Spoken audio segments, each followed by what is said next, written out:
नमस्कार, मैं प्रवीण अहलावत हूं। आप 90 डिग्री देख रहे हैं। आप देख पाएंगे कि हमारे साथ राजनीतिक मामलों के जानकार और वरिष्ठ पत्रकार श्याम अहलावत हैं, जो कि शतरंज की बिसात है इन्होंने यहां पर बिछा रखी है। प्रदेश में राजनीतिक माहौल है, राजनीति और शतरंज दोनों में ही शहमात होती है, दोनों में ही एक दूसरे पर चाल है, वो प्रतिद्वंदी हैं, वो चलते हैं। ये भी कहा जा सकता है कि राजनीति और शतरंज में ज़्यादा अंतर है, वो नहीं होता।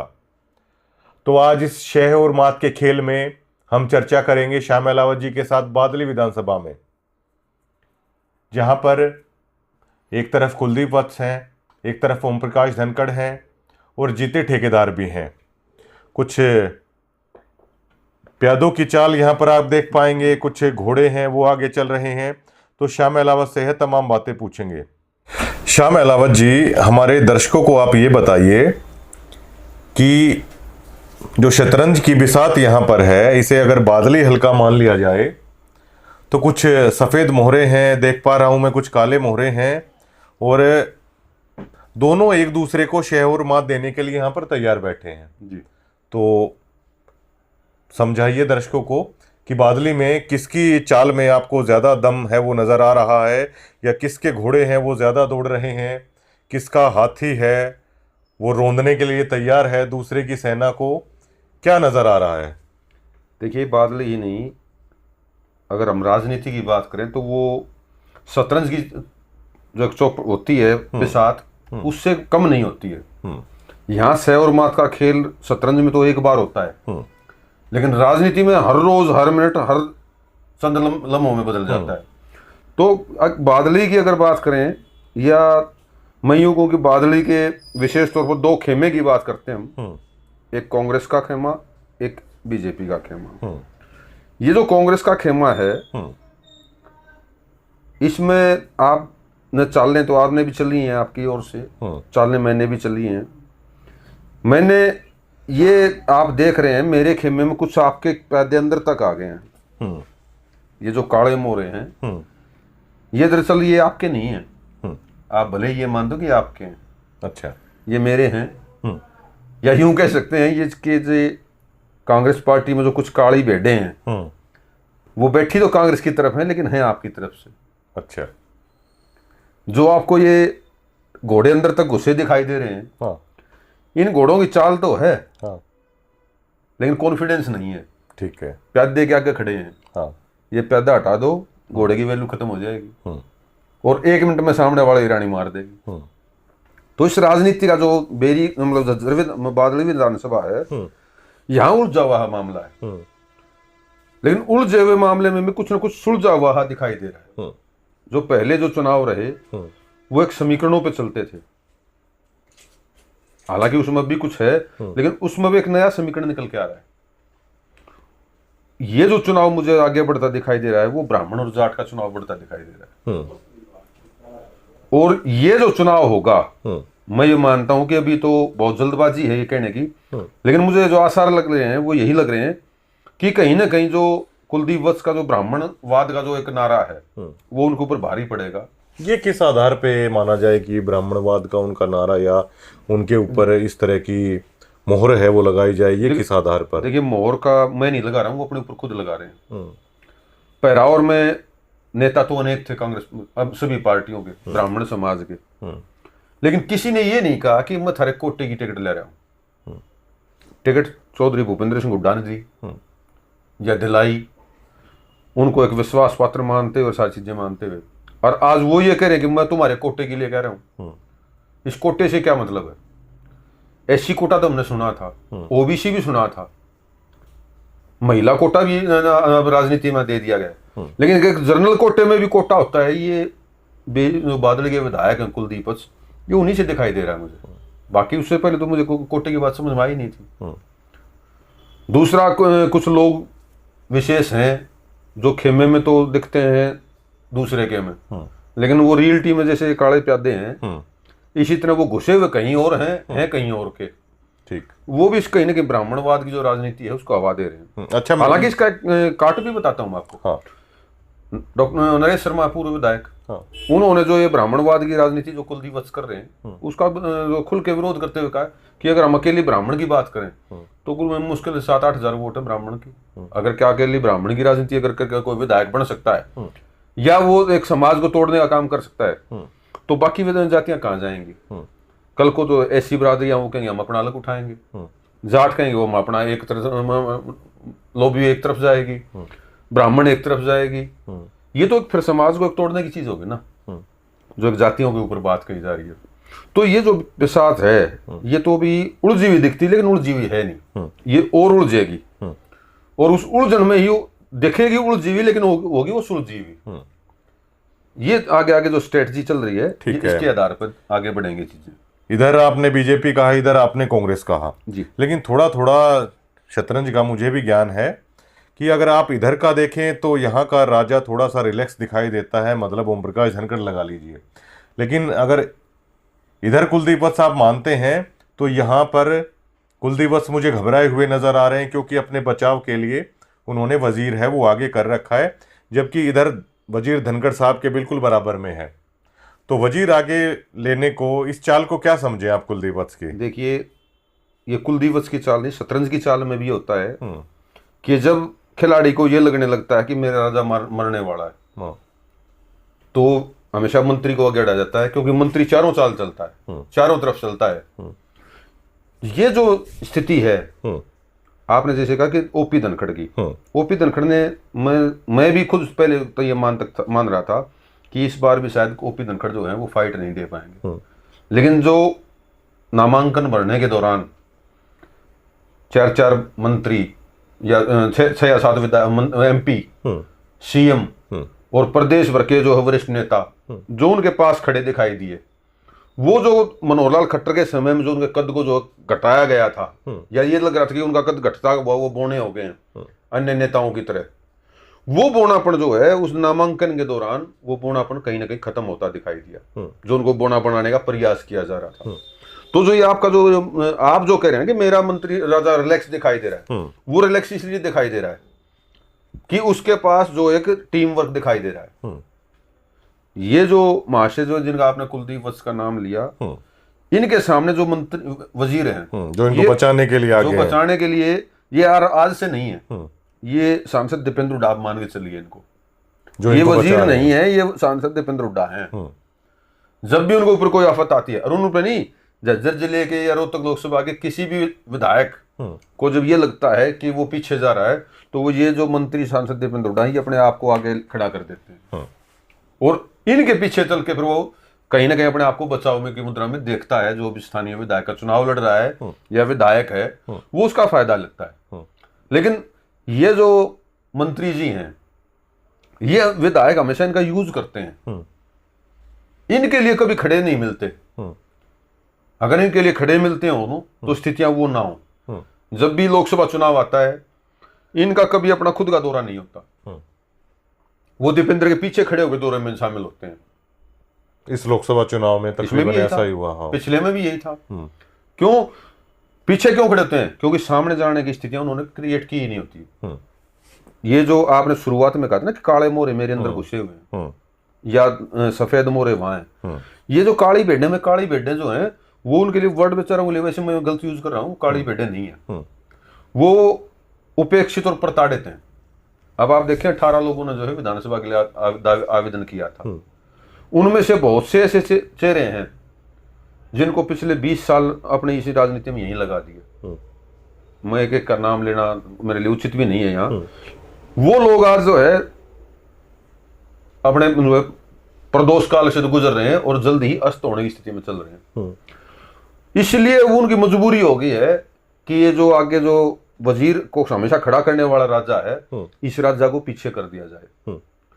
इसलिए वो आज एक्टिव दिखाई नहीं देते। आप पूरे विधानसभा में घूमिए, जो टिकट के 18 दावेदार थे उनमें से एक तो बागी हो गया है, अजीत सिंह जीते, उसने तो आजाद ठोक दिए ताल, और वो आजाद ताल नहीं ठोकी है, वो बहुत बड़ा जो है कांग्रेस पार्टी को नुकसान करने जा रहा है। ठीक है।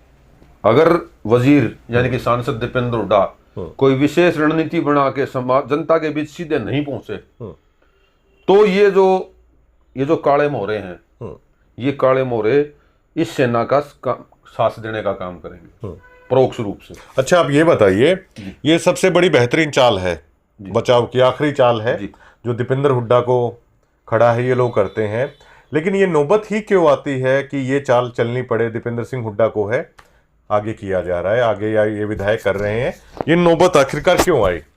देखिए, जैसे मैंने आपको वजह क्या रही? वजह यही है कि सबको अपने से नीचे मानना। जो टेक्टार्थी है, भले आदमी वैसे ही नहीं बनता है, बागी वैसे ही नहीं बनता है।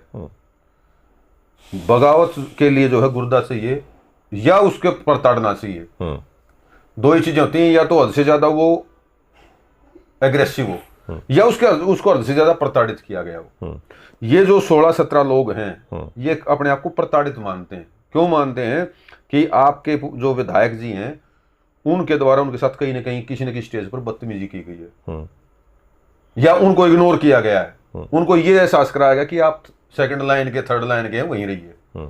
ये जो चीजें हैं, ये एक दिन में जो नकारात्मकता है ये एक दिन में नहीं आती है। ये 5 साल का, 7 साल का, 10 साल का जो उनका टाइम पीरियड है, चाहे वो विधायक बने थे, चाहे चुनाव लड़के हार चुके थे, वो उस दौरान का है। अब मैं आम जनता के बीच में रहा हूं, मान लो मैं विधायक हूं, आम जनता के बीच में मैं जा रहा हूं, लेकिन जो मेरी सेना है, जो मेरा चुनाव संभालेंगे बूथ पे, गांव में, विधानसभा में, अपने हल्के में, उस सेना को तो मैंने अपने साथ लिया ही नहीं। सेना को साथ नहीं लिया, इसलिए आज वजीर को आगे अड़ाना पड़ रहा है। लेकिन करीब एक महीने का टाइम पीरियड है, अभी 24-25 दिन है। अगर ये वजीर यानी कि सांसद दीपेंद्र हुड्डा अगर इसी तरह आगे अड़ने से काम नहीं चलेगा, वो 2 कदम और आगे बढ़ेंगे और इस खेमे में घबराहट पैदा करेंगे, तब चुनाव बदल सकता है। नहीं तो आज जो है वो स्थितियां काफी गंभीर हैं कुलदीप वत्स के लिए। मेरी कोई उनसे जो है द्वेष भावना नहीं है, मैं ग्राउंड की बात कर रहा हूँ। जो कुलदीप वत्स जो है, उनके सामने उनके साथ एक बागी खड़े हैं, अजीत सिंह उर्फ जीते ठेकेदार, वो कांग्रेस की पृष्ठभूमि से हैं। उससे पहले उनका कोई राजनीतिक नहीं रहा। तो वो नुकसान किसको करेंगे? कुलदीप को जाहिर तौर पर होगा, क्योंकि कांग्रेस के लोग उससे ही जुड़े हुए हैं। दूसरा, एक और जो नए आदमी आए हैं, गुबाना से जो है आम आदमी पार्टी के, नाम तो मेरे ध्यान नहीं, उनका लोचब है, पूरा नाम तो ध्यान नहीं, वो गुबाना गांव से आए हैं। कहीं ना कहीं जो गुबाना माजरी जो ये एरिया है, बादली जो तीसा की तरफ का जो एरिया है, ये कहीं ना कहीं सांसद दीपेंद्र हुड्डा का जो है हार्डकोर माना जाता है। लेकिन जब उसी में सेंध लग जाती है तो नुकसान का दूरगामी परिणाम साबित करते हैं। और आज कुलदीप के लिए वही होते दिखाई दे रहे हैं कि धीरे धीरे जो जमीन खिसक रही है, अगर समय रहते सांसद दीपेंद्र हुड्डा संभाल लेंगे उस जमीन को, तो वो बच सकते हैं। नहीं तो मुझे नहीं लगता कि वो अगर इसी लय में रहे, अपने आप को सर्वमान्य मानते चले गए, तो आने वाले समय विधानसभा चुनाव में मुझे कोई ताजुब नहीं है कि वो चुनाव हार जाए। गेम में इतना फंसने की वजह क्या रही कुलदीप वत्स की? देखिए, क्योंकि ये अंतिम वो है, वजीर बचा रहा है ना, उनको उनका घोड़ा बचा पा रहे हैं, ना हाथी बचा पा रहे हैं, और कुछ ना प्यादे उनको बचा पा रहे हैं। अभी से वजीर को आगे उन्होंने ले लिया है। क्या कारण रहा, इतना कैसे फंसे वो इस खेल में? देखिए, किसी भी लड़ाई में सिपाहियों की जो सबसे अहम भूमिका होती है, लेकिन जब आदमी सिपाहियों को आपस में लड़ाने लग जाए तो दूसरे के सिपाहियों और दूसरों की सेना में सिंध कैसे लगाएंगे? कुलदीप वत्स के ऊपर 100 गंभीर आरोप जो है वो क्षेत्र के लोगों द्वारा लगाया जाता है। वो ये निकल के आता है कि इन्होंने जो पंचायत के चुनाव हुए, विशेष तौर पर जिला परिषद और सरपंच के चुनाव, उनमें कुछ लोगों का फेवर करने का काम किया प्रत्यक्ष रूप से। एक नेता का फर्क, कोई सबके कार्यकर्ता होते हैं, लेकिन वो उसका ये धर्म नहीं कि वो प्रत्यक्ष भूमिका निभाए। इन्होंने कई जगह प्रत्यक्ष भूमिकाएं निभाई। आपके सामने वो चुनाव हैं, मैं उनके नाम लेके उन बेचारों को जो वो नहीं करना चाहता, लेकिन सब पूरे विधानसभा को पता है कि वो कौन लोग थे जिनके चुनाव में उन्होंने अहम भूमिका अदा की। वो हारे भी जीते भी, दोनों तरह की चीजें आई हैं।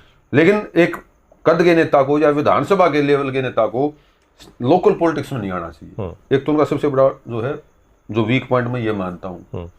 दूसरा, जैसे मैंने आपको पहले बताया कि जो स्थानीय युवा हैं या जो सेकंड लाइन के नेता हैं, उनको वो कभी नेता ही नहीं मानते। आप कभी भी कोई भी कार्यक्रम उनका उठा लीजिए, जो 17-18 टेक्टार्थी वो आज टेक्टार्थी बने विधानसभा चुनाव आने पर, उससे पहले तो टिकटार्थी नहीं थे। वो टिकटार्थी क्यों बने, वो बागी क्यों हुए, क्योंकि उनको तवज्जो नहीं मिली। अगर आप उसको तवज्जो, आप वो एक पौराणिक का होता है अपना हरियाणा में, गुड़ ना दे गुड़ कैसी बात कर ले, लेकिन आड़ ना तो गुड़ दिया गया ना गुड़ कैसी बात करेगी, साथ लेके नहीं चला किसी को। तो ये चीजें हैं। वो मैं नहीं कह रहा हूं, वो जनता से बीच की आवाज आ रही है, उनके खुद के जो वर्कर्स हैं उनमें से आवाज आती है। ये जो चीजें हैं नुकसानदायक है। दूसरा जो मैंने आपको कहा था कि जाति विशेष के ऊपर जो टिप्पणी करना, अगर मैं बड़ी कोटे से वो सीट लाया हूं, एक वो सबसे बड़ी समस्या निकल के आ रही है। तीसरी चीज क्या है, चौथी चीज कि एक गांव में से एक चीज और निकल के आती है कि कई जगह इन्होंने जो है वो घोषणाएं की बजट की कि मैं इस गांव में विकास कार्य में इतना बजट दूंगा। वो अलग अलग गांव से जो है, आप भी पत्रकार हैं, जब भी आप फील्ड में जाते हैं तो सिलानी, माचरोली, जहांगीरपुर, कई गांव ऐसे हैं जिसमें, और आप गाँव को भी छोड़ दीजिए, जो जिस चीज को लेके अगर वो कास्टिज्म की बात की जाए, जो आरोप लग रहा है, परावर गांव में जो है एक वो कार्यक्रम हुआ ब्राह्मण समाज का जमीन को लेके, उसमें उन्होंने जो है बताया जाता है कि 1,11,11,00,000 कुछ इस तरह की राशि की घोषणा की थी। जो वहाँ के जो साथी हैं वहाँ से जुड़े हुए, वो कहते हैं कि आज तक उनकी वो राशि पहुंची ही नहीं। एक बार नवीन जयहिंद ने भी जरा कर भी ये बात कहा था। तो ये जो चीजें हैं, या तो वो है ना वो गाना फिल्म का, मिलने की तुम कोशिश करना, वादा कभी ना करना। तो फिर अगर आपकी कोशिश नहीं है, वादे अक्सर टूट जाते हैं तो फिर अगर आपके अगर जहन में नहीं है वो काम करने, तो वादा मत करो, उससे नुकसान ज्यादा होता गुणात्मक। जो समाज की, जो एक समाज की बात कर रहे थे कि ब्राह्मण समाज, वो तो ब्राह्मण समाज के लिए भी फिर स्टैंड नहीं कर पा रहे, कहीं ना कहीं उसको भी अपने साथ नहीं रख पा रहे, क्योंकि ब्राह्मण समाज ने उनको फांसी थोड़ी दी थी। अगर आप 1,11,11,00,000 की घोषणा करके जाओ, बहुत से नेता ऐसे थे या कार्यक्रम समाज के लोग ऐसे थे जिन्होंने हजारों में भी या 500 में भी या 200 रुपए में या 10 रुपए में भी समाज अपना योगदान दिया होगा उसके लिए। दिखावा करना और दिखावे पे फिर खराना उतरना, ये जो चीजें हैं, कई इस तरह की चीजें हैं जो उनके लिए नुकसानदायक साबित हो रही है। और समय रहते अगर सांसद दीपेंद्र हुड्डा या चौधरी भूपेंद्र सिंह हुड्डा ने इसमें इंटरफेयर नहीं किया, जैसे कि बेरी में एक स्थिति बनी थी रघुवीर कादियान की, कि जब चतर सिंह पहलवान के सामने चुनाव लड़ रहे थे तो चौधरी भूपेंद्र सिंह हुड्डा ने खुद इंटरफेयर किया था। दीपेंद्र हुड्डा जी भी, उनके दीपेंद्र हुड्डा जी माता जी भी, आशा हुड्डा भी जी, वो सारे जो है, जो हमारे बड़े बड़े गांव हैं, एलावतों के हैं या दलाल देश वालों के, उनमें इंडिविजुअल विजिट करके तब उन्होंने आश्वासन दिया था लोगों को, और तब वो दूसरी बार जीत पाए थे। तो ऐसी स्थिति न बढ़ने की जो है आगे आगे संभावनाएं बढ़ती जा रही है। धनखड़ साहब के पास एक काफी बेहतरीन चाल है जिसे लगातार वो चल भी रहे हैं। मान लीजिए वो चाल है, मैंने चल दी, संजय कबलाना के नाम की, जो काफ़ी प्रभाव है, वो डालेंगे इसमें। आप क्या मान रहे हैं, संजय कबलाना की चाल को कैसे देख रहे हैं? देखिए, जो संजय कबलाना की जो चाल है वो अच्छी चाल है, लेकिन मैं इस चाल को जो है वो उतना गंभीरता से नहीं लेता। वो जो संजय कबलाना की जो पिछली वोट थी, अगर भारतीय जनता पार्टी के चुनाव आजाद उम्मीदवार के तौर पर अगर बात की जाए, या भारतीय जनता पार्टी की जो उन्होंने सीटें ली, मैं ख्याल 12,500 रुपये का 12,500 के आसपास टिकटें वोट ली थी, बीजेपी में थे तब। आजाद जेजेपी पे आए हैं जब 28,000 आई है। वोट 28,000 कब आई है? जब जेजेपी बूम पे थी। सीएम आया, पूरे हरियाणा में सीएम आ रहा था। वो सीएम झज्जर में भी आया, और वो सीएम झज्जर में भी आया तो सोनू माती ने जो 18-19,000 वोट ले गया। बेरी में भी अच्छी खासी वोट आई, बादुड़ में भी अच्छी खासी वोट आई, सीएम आया पे, और बादली में भी आई। तो मैं वो जो वोट थी वो संजय कबलाना की नहीं मानता। वो वोट जो थी वो ऐसी वोट थी जो ओम प्रकाश धनखड़ से भी नाराज थी, एंटी इनकम्बेंसी थी, और वो कुलदीप वत्स के पास भी नहीं जाना चाहती थी। वो 28,000 वोट वो थी। तो वो 28,000 वोट मैं ये नहीं मानता कि वो एकदम से तो ओपी धनखड़ खाते में जा गिरी, क्योंकि वो 28,000 उसकी थी ही नहीं। ठीक है। हाँ, इनके जाने से एक पॉजिटिव मैसेज जरूर आ रहा है कि मान लो ये खड़े भी होते तो 10-12-15,000 वोट जो है लेते, और वो नुकसान जो है वो दोनों तरफ होता। तो नुकसान से भी बचे हैं, और जो आप कह रहे हैं उसमें से उसका कुछ हजार या कुछ सैकड़ों वोटों का भी अगर फायदा होता है तो फायदा तो एक मुनाफे की जगह हवा भी काफी होती है, और ये तो वोट आने ही है। तो ये जो मुनाफा है संजय कबलाना के तौर पे उनको है, ठीक है, लेकिन जो स्ट्रेटजी का जो ये हिस्सा है संजय कबलाना, ये हाथी नहीं है। ठीक है। ये एक प्यादा है जिसको 2 कदम पीछे हटाया गया है। कई बार हम लड़ाई जीतने के लिए आगे बढ़ने की बजाय वापस हटते हैं, और विशेष तौर पर घोड़े या ऊंट को वापस किया जाता है, पैदल तो हट नहीं सकते। तो ये आज जो है घोड़े की स्थिति में है। आगे इनको ढाई उस तरफ बादल में चलाने की बजाय ढाई जो है मेरी तरफ चला दिया गया। अच्छा, ये बताइए, दीपेंद्र सिंह हुड्डा, जैसे आपने कहा कि आगे बढ़ के है दीपेंद्र सिंह हुड्डा को चाल चलनी पड़ेगी तब वक्त से बचेंगे, तो ऐसे में क्या ओम प्रकाश धनखड़ के पास फिर क्या होगा? राव इंद्रजीत, योगी आदित्यनाथ जी, वो चाल निर्णायक होंगे फिर? देखिए, लोकसभा चुनाव में चाहे पिछले लगा लें चाहे उससे पिछले लगा लें, यादव और राजपूत वोट वो कहीं ना कहीं फैक्टर रहा है योगी आदित्यनाथ और राव इंद्रजीत। हाँ, यहाँ भी ऐसा ही है। हालांकि यहाँ विधानसभा में ये प्रभाव कम होते हैं, परिस्थितियां हमेशा वैसी नहीं रहती, क्योंकि सभी समीकरण अलग अलग होते हैं, मुद्दे अलग अलग होते हैं, लोकसभा के मुद्दे अलग होते हैं, विधानसभा के अलग होते हैं। लेकिन जो आप कह रहे हैं उस स्थिति में कहीं ना कहीं बेनिफिट जरूर मिलेगा। वो बेनिफिट मिलने की वजह है क्योंकि एक समय ऐसा था कि राजनाथ सिंह के नाम पर लोग इकट्ठा होते थे, राजपूत समाज के लोग। लेकिन राजनाथ सिंह जी जो हैं वो भले ही रक्षा मंत्री हों, लेकिन जो पिछली बार उनका जो डिमोशन हुआ, उस डिमोशन की वजह से और जो उनके पीछे हटाया गया, उससे कहीं ना कहीं जो राजपूत समाज ये मान गया कि इनके कद को छोटा किया जा रहा है, और वो भी स्टैंड नहीं ले रहे छोटा कद को लेके। लेकिन योगी आदित्यनाथ की जो एक छवि है वो एग्रेसिव की है, वो बुलडोजर बाबा हो गए हैं। तो उस बुलडोजर बाबा की वजह से कहीं ना कहीं जो राजपूत समाज है वो उनके ऊपर जो है गर्व करता है और उनकी बात मानने की भी स्थिति में है। तो अगर जो इसमें कोई दो राय नहीं, अगर योगी आदित्यनाथ की अगर जनसभाएं बादली विधानसभा में या के साथ साथ प्रदेश में भी होती हैं जहां राजपूत समाज वोटर है, तो प्रभाव डालने वाली को होगी, कोई ताजुबी स्थिति नहीं है। ये राव इंद्रजीत की है। धर्मवीर सिंह को अगर कोई लोकसभा पहुंचाने वाला है राव इंद्रजीत, तो राव इंद्रजीत है। जो जाट बेल्ट की 4 सीटें थी विधानसभाएं थी, वह तो हार गया था धर्मवीर। राव के जो महेंद्रगढ़ नारनौल का जो एरिया है वही तो सीट निकाली है। तो राव इंद्रजीत के जो है वो कद को कोई छोटा नहीं कर सकता, और ना ही कोई मानने की भूल करनी चाहिए। तो वो भी इसमें फायदेमंद फैक्टर का काम कर सकते हैं अगर वो आते हैं तो। आएंगे वो, इसमें मुझे थोड़ा संशय लगता है, क्योंकि राजा हर कोई बनना चाहता है, और जो कंपटीटर होता है वो कंपटीटर को सामने आगे बढ़ाने के प्रयास नहीं करता, वो टांग खींचने के ज्यादा प्रयास करता है।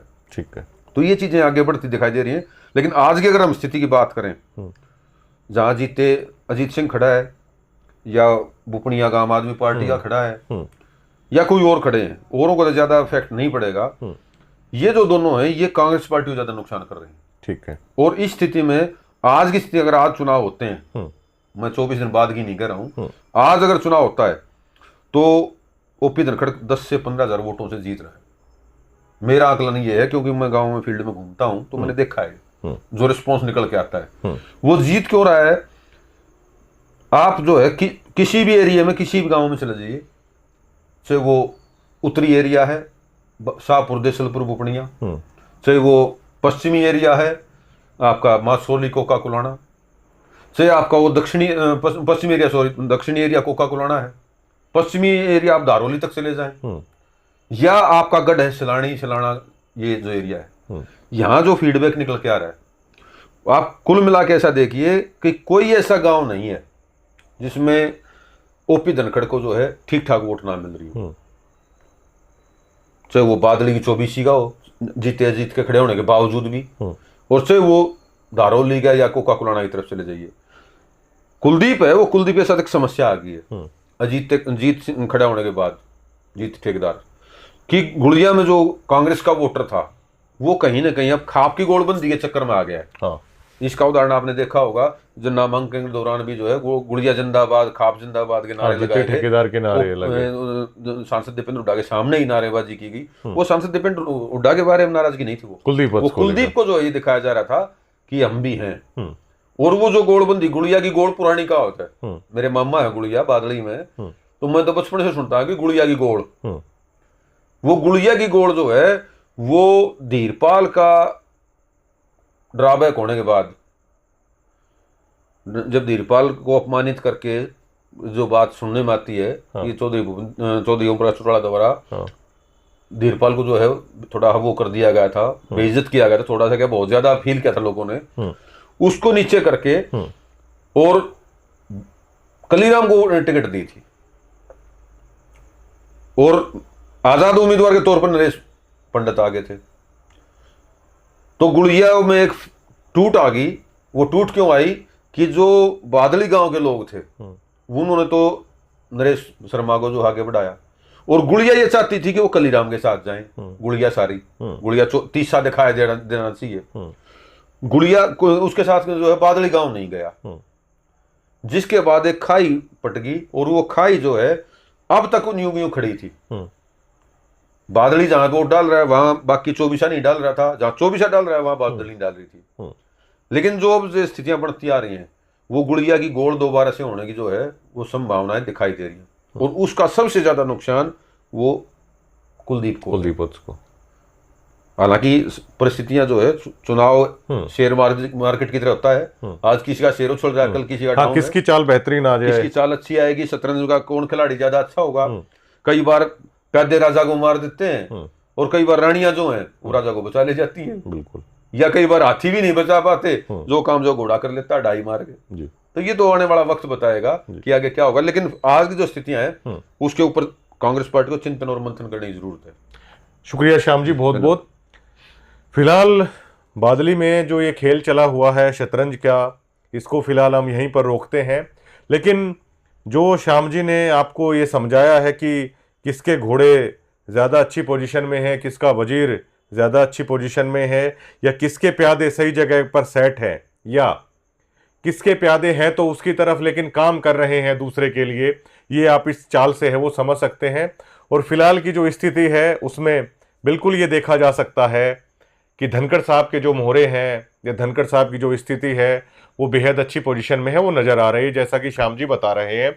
और जो कुलदीप वत्स की जो स्थिति है, क्योंकि कुलदीप वत्स को दीपेंद्र हुड्डा, केवल दीपेंद्र हुड्डा का ही सहारा है जो बिल्कुल उनके सामने है, वजीर बनकर उनकी सेफ्टी है वो कर रहे हैं। क्योंकि कुलदीप वत्स के जो प्यादे हैं वो भी बगावती हैं, जो उनके घोड़े हैं उनको लेकर भी वो स्पष्ट नहीं है कि वो जंग में उतरेंगे तो कैसे दौड़ेंगे, ना उनके हाथियों पर भरोसा कर सकते हैं कि वो दुश्मन की सेना को कुचलेंगे या नहीं कुचलेंगे। केवल एक दीपेंद्र हुड्डा रूपी एक वजीर का सहारा है उन्हें दिखाई देता है। लेकिन जैसे कि अभी श्याम जी बता रहे थे कि शतरंज का और राजनीति का खेल ऐसा ही है, किसी पल कुछ भी हो सकता है। तो अब देखते हैं कि आगे कुलदीप वत्स खुद को बचाने के लिए आगे कौन सी चाल है वो चलते हैं। लेकिन फिलहाल भारी दबाव में और उनकी स्थिति है गेम में वो मुश्किल होती हुई नजर आ रही है, क्योंकि अजीत ठेकेदार को लेकर जिस तरह की बातें हैं श्याम जी ने बताई है, जिस तरह उनका चुनाव अच्छी पोजीशन में आता जा रहा है, वो सीधा सीधा नुकसान कुलदीप वत्स को है वो हो रहा है। शुक्रिया, धन्यवाद।